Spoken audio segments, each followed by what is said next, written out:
Chapter 26. Their Baser Nature. On a clear day, looking northwest across the works from a debris-strewn room in the circular crown of the Lemerge building, Maul could just see the elegant centermost spire of the Jedi Temple, poking above the horizon. With his master en route to Iriadu to attend a trade summit Sidious himself had proposed, the Zabrak had made a habit of climbing to the crown at least once a day and, with electrobinoculars in hand, gazing at the distant spire in the hope of catching sight of a Jedi. But that hadn't happened. If any Jedi were present, they would be sitting in contemplation, as Maul knew he should be doing as well. Or if not meditating, then contemplating work on the graciously curved speeder bike he had named Bloodfin, or the droid called CP3X, or perfecting his skill at using the wrist-mounted projectile launcher known as the Lanvarok. Devoting himself to those tasks would have met with more approval from Darth Sidious than Maul's staring at the temple's fin-ornamented pinnacle and dreaming of the day he could pit himself against a Jedi Master. But ever since his return from Dorvala several standard weeks earlier, he had been too restless to sit cross-legged on the floor, immersed in the flow of the dark side, or to pore over the probe droid schematics Darth Sidious had furnished before he'd left. When Maul reflected on the time he had spent on Dorvala, his thoughts weren't focused on the assassinations he had carried out. He had murdered many in his short life, and there was nothing about the deaths of Patch Brewitt, Cabrazan, or the others involved in the business of mining Lamite ore that distinguished them from previous killings. In fact, the miners' carelessness should have condemned them to lingering deaths rather than the quick ends Maul had dispensed. What he remembered instead was the feeling of participation the mission had afforded. Not only had he been able to draw on his talents for stealth, tracking, and combat, but he had used them in a manner that furthered the Sith Grand Plan, as hadn't been the case during his years of training on Orsis, or during the forays Darth Sidious had allowed him to make to other worlds. On his return to Coruscant, the Dark Lord had praised him, which, Maul supposed, should have been reward enough, and might have been, had the mission led to another. But Darth Sidious had excluded him from participating in the Iriadu operation, and had been vague about future plans. A direct outcome of what Maul had accomplished on Dorvala, Lamite Limited and Intergalactic Ore had merged and been taken over by the Trade Federation, which in turn had resulted in Newt Gunray's promotion to the company's 7-member directorate.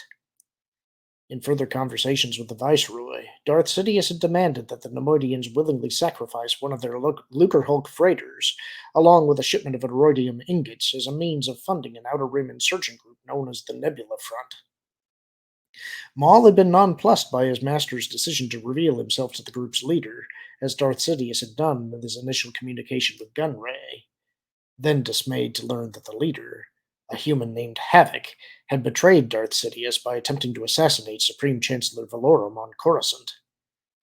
The realization that his master could be deceived, that he wasn't infallible, had had a curious effect on Maul. It had caused him unease, a sudden concern for his master's safety that had intruded on his ability to still his mind and find reassurance on the dark side. It was not fear, for fear was something alien to Maul's makeup, but a troublesome disquiet. Disquiet for the being he had once tried to kill and was perhaps expected to kill. All these weeks later, he would still sometimes spend hours wandering through the Lemerge building like a house pet picking up the scent of its owner.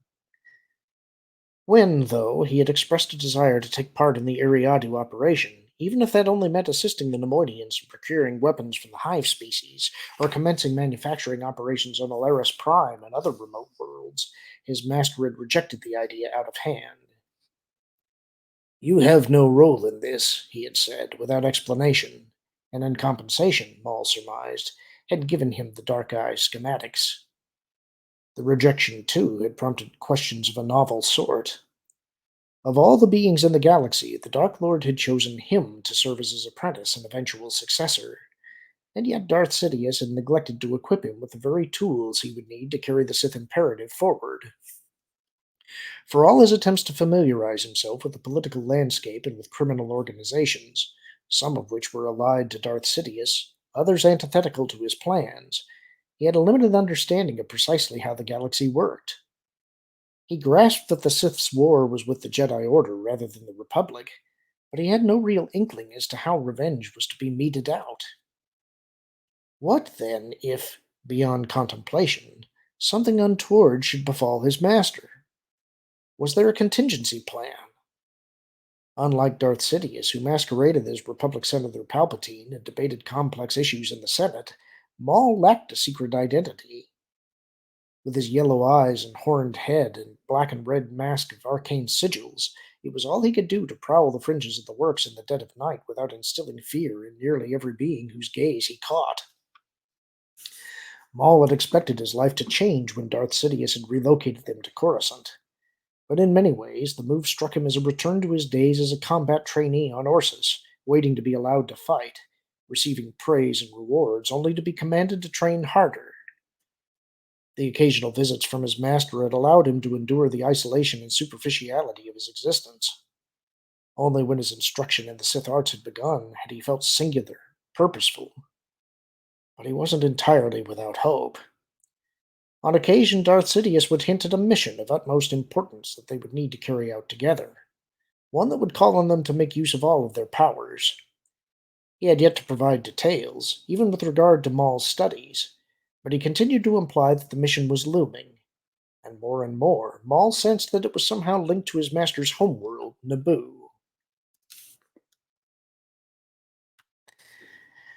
His presence requested by King Varuna, Palpatine interrupted his journey to the Iriadu summit to stop at Naboo. The spaceport was crowded with ships of unusual design, and Theed was teeming with citizens who had packed the streets and lanes surrounding Palace Plaza to hear young Padme Naberrie speak. In stark contrast with the joyous enthusiasm demonstrated by the crowds and seemingly organized as a kind of counter event, the palace throne room was the scene of an extravagant fete, attended by the most corrupt of Varuna's supporters in the electorate and several dozen offworlders of dubious character. The announcement of Palpatine's arrival at the room met with hushed innuendos and malicious laughter that continued while he was ushered to a place at the king's table, opposite Varuna and sandwiched between Kun Lago and Security Chief Magenta. Motioning with his royal baton for decorum, Varuna greeted Palpatine with an exaggerated smile. "Welcome, Palpatine." Drinking had imparted a slight slur to his speech. Clapping his hands, he added, "Bring wine for Naboo's celebrated senator." "Thank you, Majesty," Palpatine said, playing along with Varuna's insincerity. "I've gone without blossom wine for too long." Varuna pounded a fist on the long wooden table. "And bring him 2 goblets, and keep the supply flowing until his thirst is slaked." Palpatine sat back as servants hurried in to honor Varuna's command. Both ends of the table were anchored by beings he knew by reputation rather than acquaintance. Far to Varuna's right sat Alexei Guerin, head of the Black Sun crime syndicate, and to his left, elevated on durable cushions and drawing smoke from a water pipe, lounged a female Hutt named Gardula from Tatooine.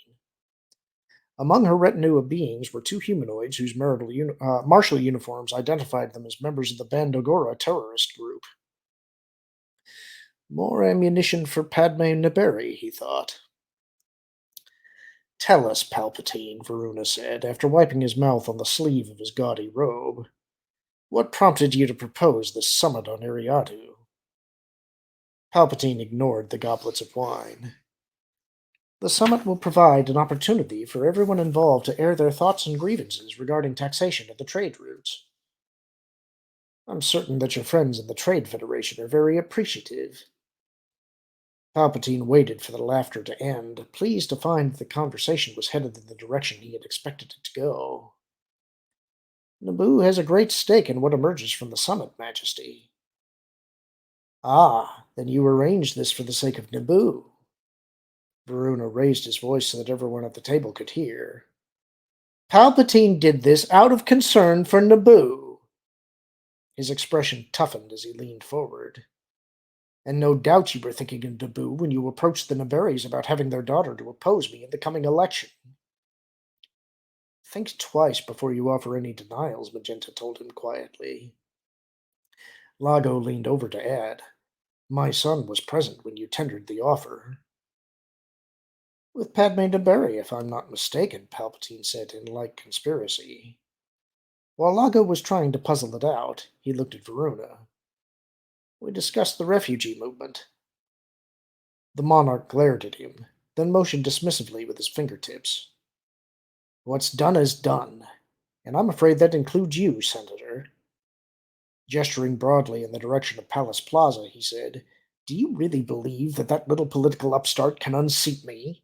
The daughter of mountain peasants? Palpatine shrugged. The crowd she has drawn seems to think so. Idealists, Verona said, sneering. Regressives. They dream of the Naboo of 50 years ago, but they're not about to have their wish. His finger jabbed in the air in front of Palpatine's face. My first official act following my re-election will be to recall you as senator. He looked at Lago. Kuhn will be Naboo's new representative. Palpatine frowned in mock disappointment. Janus Grijatus would be a better choice. Varuna grew flustered. A recommendation from you is condemnation, and I suggest strongly that you remain on Coruscant because you will no longer be welcome on Naboo. He lowered his voice. Keep in mind that I have information that can ruin you, Palpatine, in the same way that you, the Naberries, and the rest are attempting to ruin me. The table fell silent as a squadron of N-1 starfighters shot past the arched windows to disrupt the rally in the plaza.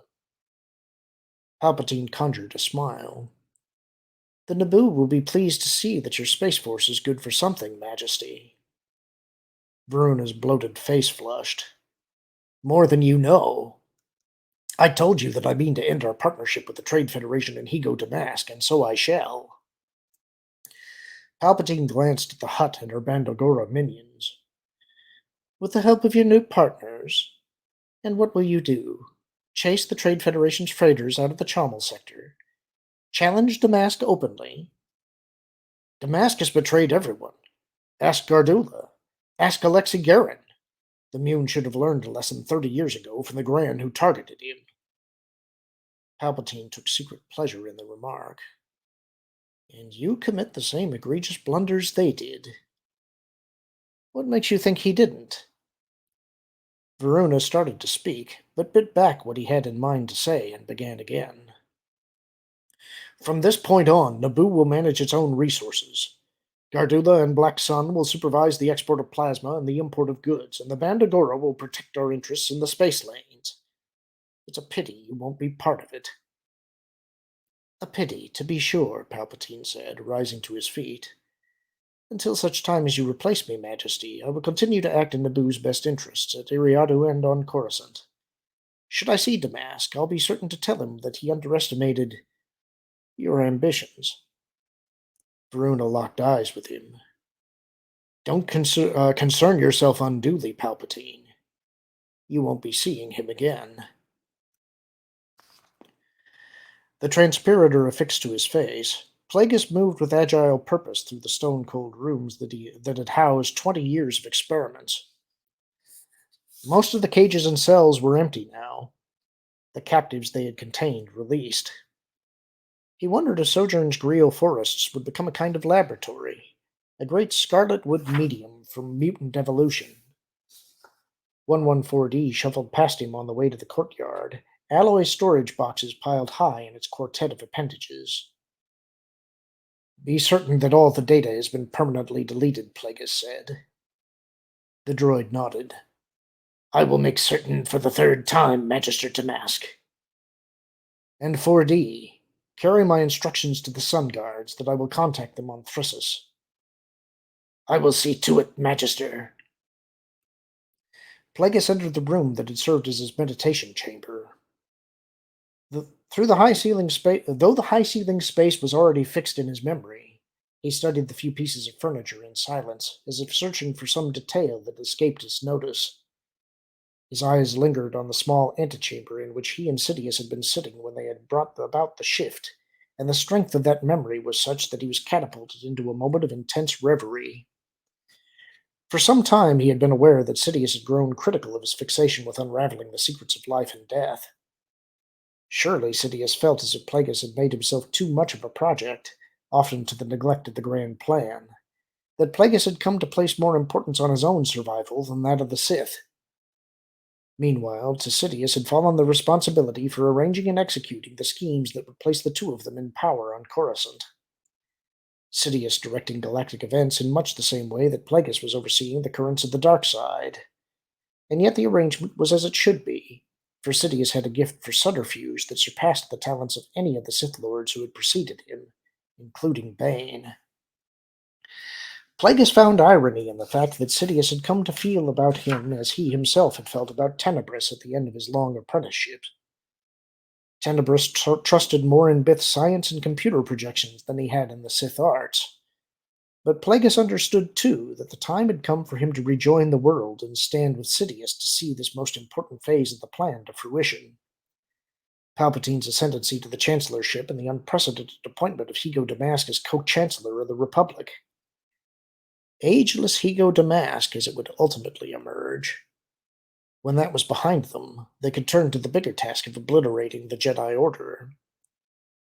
Master Dooku's dithering over leaving the Order came as no surprise.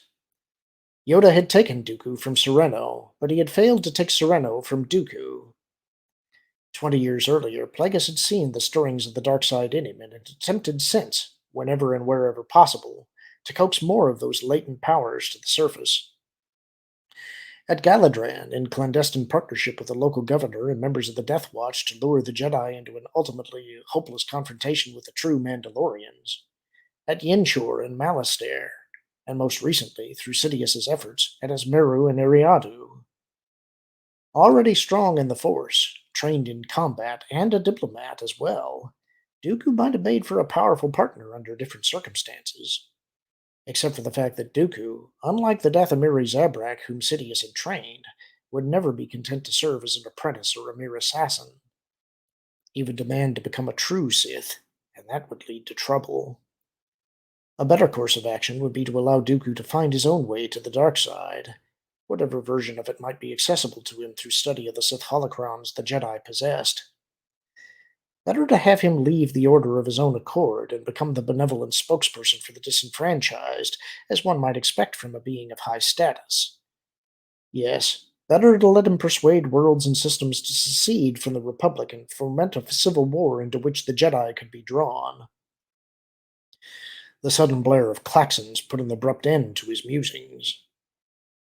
Time is short. 114D returned, moving quickly for a droid. 5 battleships have been detected, Magister. Ahead of schedule. Perhaps your enemies received intelligence that their attack plan had been compromised. A sound speculation, 4D. Is the ship ready? Standing by, Magister. After a final look around, Plagueis hurried out the gaping door that led to the courtyard, where the sleek starship designed by Ruges Nome and built by Wraith Sinar was waiting. Styled loosely after a courier ship that had been commonplace during the ancient Sith Empire, the infiltrators still looked as if it had flown out of the past. Just under 30 meters in length and shaped like a throwing dart, it had 2 short wings where fletching feathers might have been, jutting from a round command module and ending in curved radiator fins that enclosed the module parenthetically when deployed. But what made the ship unique was a stygium crystal-powered cloaking array that occupied much of the long, tapering prow of the fuselage. As Plagueis entered the cockpit, 114D abandoned the single pilot's chair for one of the seats that lined the aft circumference of the module. Systems are enabled, Magister. Folding himself into the swivel chair, Plagueis secured the harness, clamped his hands on the yoke, and raised the ship, which spiraled as it climbed above the towering walls of the old fort, before rocketing into Sojourn's opaque sky, invisible to any scanners that might be aimed downside. Already the first energy beams from the enemy flotilla were streaking into the Grial forests, hurling vegetation and igniting firestorms. Another extinction for some of the creatures that had been cloned exclusively for the moon, Plagueis thought. A second onslaught of laser beams struck the tower where he had passed so many hours in contemplation, toppling it into the courtyard. Outside the infiltrator, the air was growing hot, and jolting winds were being whipped up by what had been unleashed from above. Far to starboard, a starlight glinted off an attack ship that was racing towards the surface. Ground-based turbolaser batteries began to answer with reciprocating fire, making it appear as if the sky were at war with itself. At the edge of space, short-lived explosions blossomed as the shields of targeted ships were overwhelmed. But others broke through their barrages, their weapons reducing swaths of forest to ash and blowing huge chunks of rock from the escarpment. The ground shook and great columns of smoke poured upward. One, then another gun emplacement exploded, taking with them an entire wall of the fort. Plagueis studied the cockpit displays as the infiltrator continued to gain elevation and velocity, racing through smoke and fleeing clouds. Rendezvous coordinates are already programmed into the navicomputer, 114D said from behind him. The comm frequency is also preset. Plagueis swung to the navicomputer as concussions rocked the ship. He had placed one hand on the device's keyboard when the sky seemed to give birth to a sphere of blinding light. Following in a moment of absolute stillness, a cascade of infernal energy descended on what remained of the fort, and concentric rings of explosive power radiated outward, leveling everything within a 20-kilometer radius from ground zero. The infiltrator was lifted like a bird caught in a thermal, and for a moment all its systems failed. Plagueis sat in enraged disbelief. Somehow, Varuna and his cohorts, Gardula, Black Sun, and the Bandagora, had gotten their hands on a prescribed nuclear device. None of the Sun Guards could have survived the blast, but then they didn't deserve to. Nuclear weapons were scarce, and the Achani had obviously neglected to check with the few black market suppliers that had access to them. A pillar of roiling fire and smoke was clawing into the sky, fanning out in the thinning atmosphere to become a mushroom-shaped cloud. The Grial forests were blackened wastelands. The fort was slagged and turned to glass. Deeply moved, Plagueis realized that he hadn't experienced such powerful emotions since he had bid goodbye to Megiddo so many decades earlier and placed himself in the care of Darth Tenebrous. Adhering to course, the infiltrator rose out of the turmoil. Stars winked into visibility, and the fleet ship was suddenly free of the moon's gravity and pulled into the powerful embrace of Sojourn's parent. No sooner had it entered the planet's night side than the comm board issued an urgent tone. Magister Damask, we find no trace of your ship on any of our scanners, but we trust that you're out there somewhere. Plagueis disabled the ship's cloaking device and swiveled to the board. Star Jewel, this is Damask. Your scanners should be able to find us now. Affirmative, Magister Damask. You are clear to proceed to Docking Bay 4. A space cruiser of gargantuan size and ostentatious design could be seen hanging in the middle distance. Shaped like an arrowhead, the vessel was heavily armed and large enough to accommodate half a dozen starfighters. While Plagueis was maneuvering towards it, the comm board's enunciators were rattled by a resonant laugh. I hope to persuade you one day to share the secret of your invisible ship, Magister Damask. I appreciate your punctuality, Jabba de Silligitiur, as I do the advanced intelligence that allowed me to avoid being atomized. Thus our lasting partnership solidified, Magister. What is our destination? Coruscant, Plagueis said. But I've one more favor to ask before we arrive. Simply state it, and it will be done. Then arrange for communications with Naboo. King Varuna needs to be informed of what he has brought down on himself and his confederates. Jabba guffawed again. It will be my pleasure. And that's the end of the chapter. Hope you enjoyed it. Talk to you soon.